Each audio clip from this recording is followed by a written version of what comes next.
Mumbai youth Congress के पूर्व अध्यक्ष और बांद्रा ईस्ट से कांग्रेस विधायक जिशान सिद्दीकी ने जो प्रेस कॉन्फ्रेंस किया उसमें काफी गंभीर आरोप कांग्रेस पार्टी के ऊपर लगाया है। साफ तौर पर उनका कहना है कि मुस्लिम विरोधी कांग्रेस पार्टी है। 3 विधायक जो मुंबई में हैं वो मुस्लिम होने के बावजूद मुंबई कांग्रेस का अध्यक्ष अब तक किसी भी मुस्लिम कैंडिडेट को नहीं बनाया गया, किसी मुस्लिम नेता को नहीं बनाया गया है। इस गंभीर आरोप पर हमारे साथ बात करने के लिए महाराष्ट्र के पूर्व मंत्री और कांग्रेस के वरिष्ठ नेता और विधायक असलम शेख जी हैं।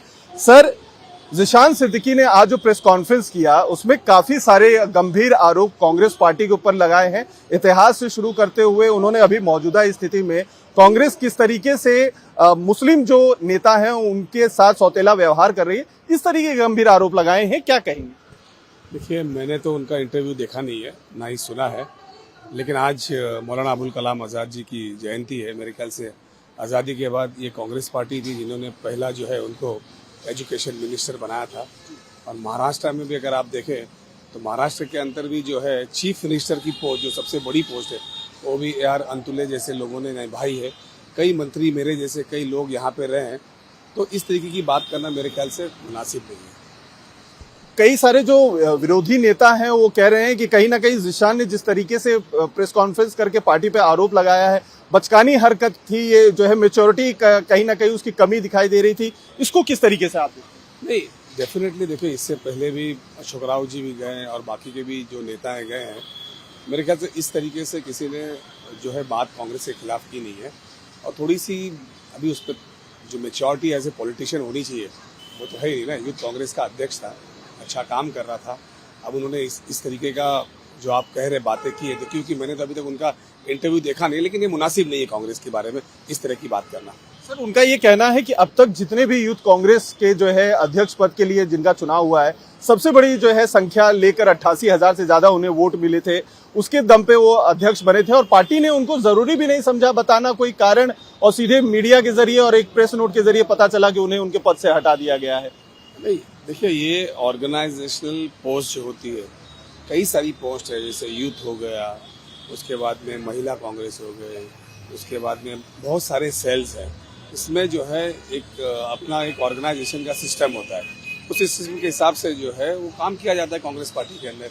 अब इस तरीके के बातें करना कांग्रेस के बारे में मुझे नहीं लगता कि मुनासिब है।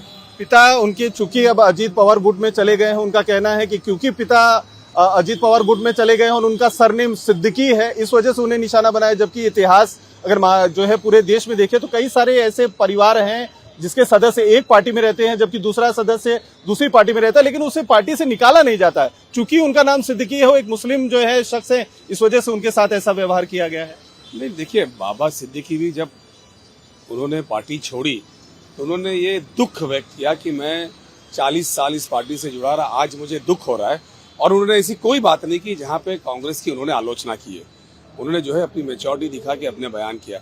अब इन्होंने ऐसा क्यों कहा ये मैंने देखा नहीं है, सुना नहीं है, लेकिन मुझे लगता है कि ये बात करना इस लेवल पे ये बेकार की बातें हैं।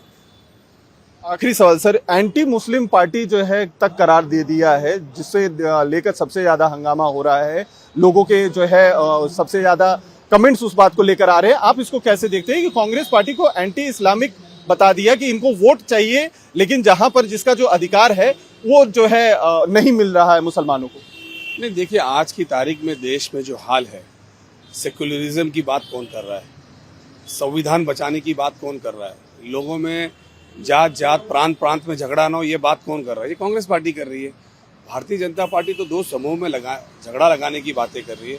हर जगह पे कहीं बीफ के नाम पे लोगों को मारा जा रहा है, कहीं दलित के नाम पे लोगों को मारा जा रहा है, किसी समाज के नाम पे एक दूसरे के बारे में लड़ाइयाँ हो रही है। कई लीडर उनके जो हैं वो बहुत ही गलत बयान दे रहे हैं। उसके बाद इस तरीके की बातें करना ठीक नहीं है। तो लोगों को पता है कि कौन सी पार्टी जो है वो प्रेम की बातें करती है और कौन सी पार्टी जो नफरत की बात करती है। तो आप अगर कांग्रेस का इतिहास आज़ादी से पहले और आज तक देखोगे तो भारत को जोड़ने की बात की है, भारत को आगे ले जाने की बात की है, देश को सारे समूहों को साथ में ले जाने की बात करने वाली एकमेव पार्टी है। एक आखिरी सवाल ये भी है सर कि उन्होंने कहा कि मेरे ऑप्शंस अब मैं दूसरे तलाश रहा हूं क्योंकि जिस तरीके का मेरे साथ व्यवहार किया गया पार्टी में वो सही नहीं था। तो क्या ये जो बयान है, सारे बयान जो दिए जा रहे हैं, उसी की पृष्ठभूमि में आप देखते हैं क्या? ये तो उनका अपना ओपिनियन है, वो अपनी बातें खुद रख सकते हैं, वो अपना विचार खुद रख सकते हैं, वो अपना जो भी आगे उनका स्टेप लेना है, हर आदमी जो है वो उसके पास डेमोक्रेटिक राइट है ना कि कहीं भी जा सकता है, कहीं भी रह सकता है, कहीं भी खाना खा सकता है। तो हर एक इंसान को जैसा अधिकार है वो भी अपना अधिकार यूज़ कर सकता है।